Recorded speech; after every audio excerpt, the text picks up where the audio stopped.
This is the Sourdough German Easter bread from Mary Grace Bread.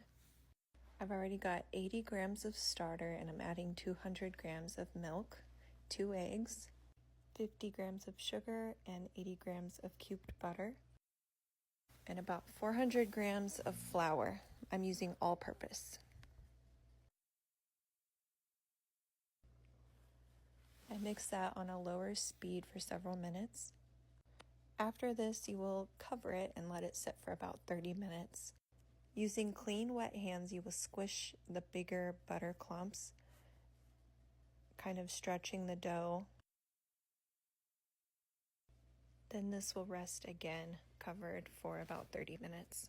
Then you will gently shape it on a floured surface and roll it out into a larger rectangle. I make mine the same size as my cutting board. The filling is 115 grams of soaked raisins. I let these soak while my dough was mixing. And then you put 1 tablespoon of cinnamon and a teaspoon of nutmeg. You can mix these together in a separate bowl and then put it in if you want to. So I'm spreading these out and then rolling up my dough and then folding it into thirds. This is going to go back in the bowl, and you will do stretch and folds every hour or so, and then let it bulk rise until it gets to double. After this doubles, it will go in the fridge overnight, and this is the next morning.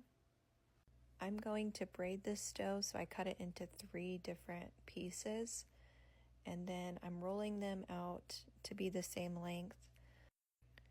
Once you have all 3 rolled out, I like to braid starting in the middle.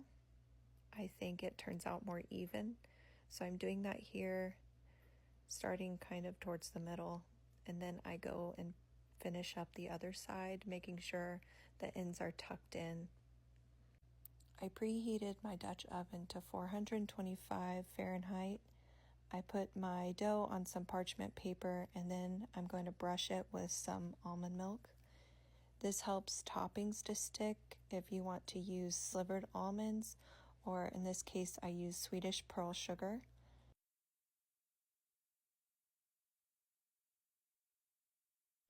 I let this bake for about 35 minutes covered.